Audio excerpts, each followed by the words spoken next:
Muy buenas noches, mi nombre es Joan Silva, soy estudiante de décimo semestre de Ingeniería Mecánica. Eh, en primer lugar quisiera contarles que no soy muy bueno haciendo este tipo de videos. Eh, Soy muy malo para editar. Y entonces pues de primera medida me voy a referir me voy a hacer entender, mejor dicho, a través de una serie de cartulinas que dibujé pues para hacer un poco más interactiva la idea y más entendible. En primer lugar, pues como ya lo sabemos anteriormente, pues queremos estudiar a través de un modelo matemático un movimiento de un proyectil teniendo en cuenta unos tipos de variables que no son las que comúnmente se utilizan. Em, Como primera medida tenemos que entender que el movimiento parabólico es el movimiento realizado por cualquier objeto y cuya trayectoria describe una parábola de primera medida. En este tipo de movimientos encontramos, como ya lo vimos en nuestras físicas anteriores, que hay dos tipos de movimiento. Un movimiento horizontal que consta del movimiento rectilíneo uniforme y un movimiento vertical que es el movimiento uniformemente acelerado. Eh, para el estudio del movimiento parabólico tenemos que encontrar el movimiento en dos dimensiones. Por eso es ideal utilizar todo este tipo de fórmulas que pues acá las tengo escritas. Es el movimiento vertical y el movimiento horizontal, pero pues teniendo en cuenta que estas fórmulas no toman de una manera muy acertada lo que hace en este caso el proyectil, que es pelear y como, como tener una lucha, digamos así, con la fuerza de rozamiento del aire, con las ecuaciones que vamos a desarrollar durante el video. Pues voy a tratar de explicarles cómo se comporta el aire, cómo se comporta el rozamiento que tiene el aire, cómo se comporta la fuerza de empuje y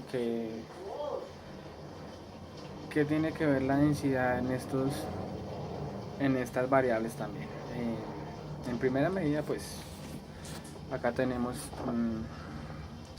como un ejemplo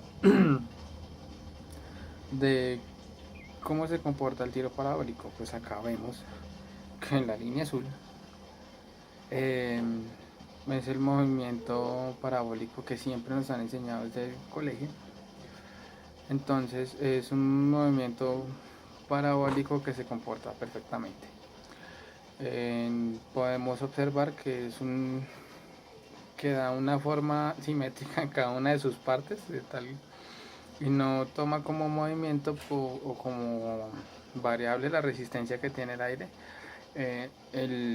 la fuerza de empuje como tal y la densidad que tiene el aire, como ya sabemos varía, depende de la altura. En la línea roja pues tenemos pues la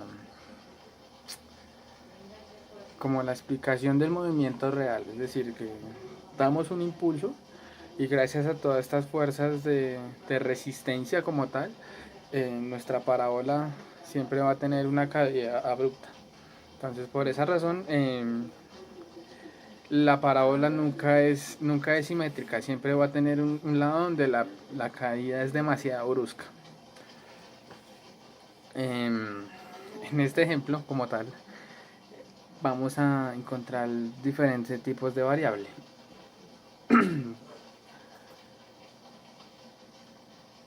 Por ejemplo, pues aquí también las tengo escritas. En primera medida, la velocidad del proyectil. Vemos que la velocidad del proyectil varía según el tiempo. La fuerza de arrastre o la fuerza de empuje. En este caso es como el impulso, está por el combustible del proyectil y varía también respecto al tiempo. La aceleración es diferente en cada instante de tiempo debido al empuje y también debido a las fuerzas gravitatorias que también nos afectan en el movimiento. La fuerza de fricción es, pues, como ya les hablaba, la fuerza que nos ofrece el área como resistencia para no dejar pasar el proyectil de una manera libre, digámoslo así. Y la densidad del aire, como ya se los decía anteriormente, varía respecto a la altura que va tomando el proyectil. Eh, los parámetros que decidí estudiar para el modelo, en este caso, pues gracias a los datos que nos dan inicialmente, pues los parámetros son pues la masa del cohete, que son 30 kilogramos, la densidad en este caso la tomé a nivel del mar, que es 1.225, el ángulo de lanzamiento del proyectil, pues yo en este caso lo escogí a 45, pues porque dado varias investigaciones que realicé, me di cuenta que en este ángulo la trayectoria del proyectil es mucho más larga, es decir, el alcance como tal que da el proyectil es mucho más largo que en cualquier otro ángulo. Pues obviamente hay otros ángulos que dan mayor altura, pero pues en este caso yo lo escogí así porque pues eh, quiero trabajar en un modelo donde la trayectoria sea mucho más larga. El diferencial de tiempo de segundos es 0.04, el coeficiente de arrastre que ya les explicaré, el diámetro como tal del proyectil es de 0.1 metros y el área transversal es 0.007 metros cuadrados. Pues la gravedad como tal es 9.81 y la constante para la densidad es 1.19 exponente a la menos 5. Inicialmente, como ya sabemos, en este caso hay una variable muy importante que es una variable dependiente, que es la variación de la masa del combustible con respecto al tiempo. Como podemos ver, esta es una este es el proyectil como tal antes de partir y antes de iniciar la trayectoria, que tiene el peso del combustible como tal. Como aquí vemos, ya el proyectil ya cuando arranca pues tiene la fuerza de empuje y va consumiendo en su trayectoria un combustible que varía a través del tiempo. Entonces eso nos hace y nos garantiza que la velocidad también nos varíe, depende del tiempo.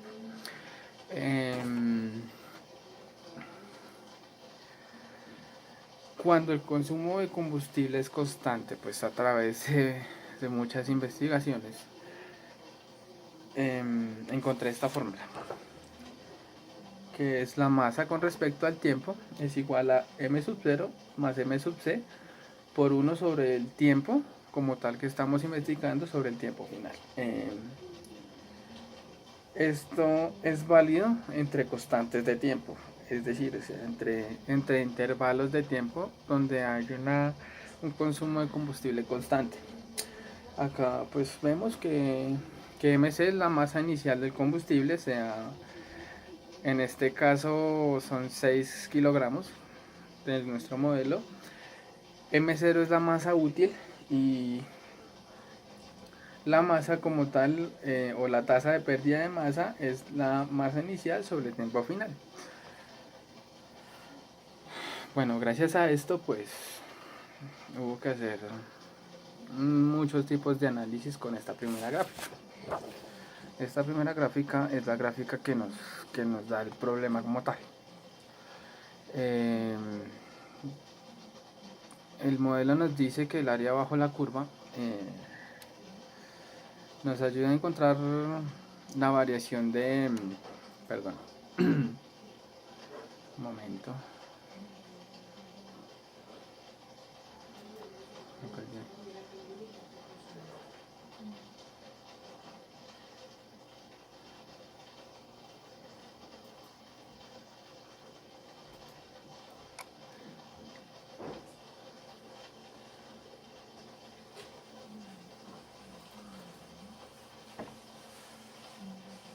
Un momento. Tenía alguien aquí escrito y se me cerró.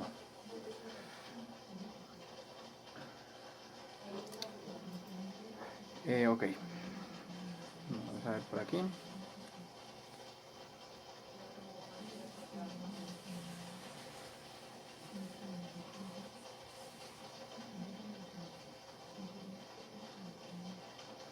Ok, esta es la curva de empuje del proyectil. Pues como veo, para estudiar los intervalos de tiempo tenemos que seleccionar o dividir la gráfica geométricamente para hallar el área total. El área total nos ayuda a encontrar las ecuaciones en X y en Y de la fuerza de empuje del proyectil. Ok, para encontrar la variación de masa en diferentes intervalos de tiempo después de calcular las áreas y de encontrar unas ecuaciones, tenemos lo siguiente. En primer lugar, entre el intervalo entre 0 y 2 segundos encontramos que la masa inicial menos 3 por el tiempo al cuadrado sobre 16. En el segundo intervalo, que es entre 2 y 8, encontramos que la masa inicial menos 3t sobre 4 por 1.5. Y pues ya dado las variaciones completas a los datos que nos da la gráfica como tal, la segunda es, mejor dicho, la tercera es la ecuación más larga, que es el intervalo entre 8 y 10 segundos. Encontramos que la masa inicial menos el tiempo menos 8 por 7500 menos 7500 por t por de menos 8 por 1500 menos 7500 menos 750 menos el tiempo dividido 2 por la constante k. Esa constante k es una constante de proporcionalidad que encontramos en las tres ecuaciones. Como tal, ya aquí vamos a empujar, perdón, a estudiar como tal la fuerza de empuje. Entendemos que la fuerza de empuje como tal,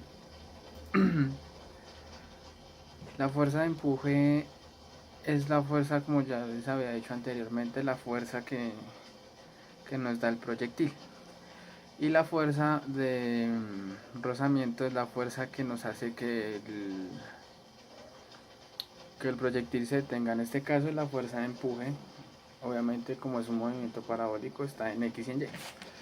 Para X siempre vamos a utilizar el coseno, y para Y siempre el seno, pues trigonométricamente hablando siempre vamos a utilizar eso. En este caso pues tenemos las ecuaciones de cada una de nuestras variables en X y en Y. Son ecuaciones que también nos derivan de la ecuación que les expliqué anteriormente. Y tenemos aquí las de las fuerzas de fricción con su resultante como tal. Para la fuerza de fricción tenemos que básicamente es menos un medio por la constante, por el área transversal, por la densidad a nivel del mar, más la posición de X y la posición de Y con su resultante. Para hallar la aceleración, en este caso, tenemos las siguientes ecuaciones, que es la aceleración en X es la fuerza de fricción menos la fuerza de empuje sobre la masa. Para llegar a estas ecuaciones tenemos que primero encontrar las ecuaciones de fricción y de empuje para poder relacionarlas con la aceleración como tal. En el caso de Y, como sabemos que hay una fuerza de gravedad, es igual, es la fuerza de rozamiento menos la fuerza de empuje menos el peso menos la fuerza gravitatoria, sobre la masa. Y para la velocidad pues es la derivada, es aceleración por tiempo por la velocidad inicial en X y en Y para cada una. La ecuación de distancia como tal no la he modificado como nos muestran los ejemplos del movimiento parabólico. Entonces tenemos que para la distancia es la posición en X por el tiempo, digo la velocidad en X por el tiempo, por la posición en X sub 0 dependiendo del tiempo, igual en Y. Y para la densidad, que como les expliqué varía según la altura, tenemos la velocidad inicial por E, por una constante, por la posición de Y, o sea, del proyectil como tal durante el tiempo. Lo que yo quisiera hacer con esta ecuaciones es tratar de modelar el movimiento del proyectil y utilizando las fórmulas que anteriormente les mostré, es poder mostrar una tabla de Excel para poder mirar el comportamiento del proyectil como tal en cualquier punto que yo lo desee. Que la tabla me muestre cuál es su altura, cuál es la densidad que se está trabajando, qué tipo no, sino cuánta cantidad o digámoslo así, cuánto peso de combustible todavía tengo. Es pues personalmente es un modelo bastante ambicioso, pero pues espero poder desarrollarlo de la mejor manera posible para tener unas buenas conclusiones. En este caso estoy hasta ahora planteando mis ecuaciones en la tabla de Excel para poder mostrarles los avances que tengo. Espero que me haya hecho entender y que hubiera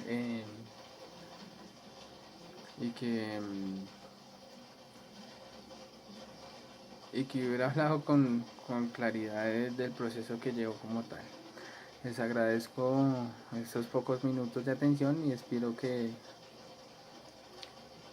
todos estos tipos de modelos, a pesar de que al principio para mí sí un poco engorroso, sí me ha tocado, digámoslo así, como volver a las bases de la ingeniería como tal y a las bases de muchas cosas para poder desarrollarlos, pero pues son cosas que uno a veces deja de lado de estudiar para ya como tal tener y observar que que todo lo que uno aprende en el transcurso de la universidad, todo se va a utilizar en nuestra carrera profesional. Les agradezco mucho y muy buenas noches.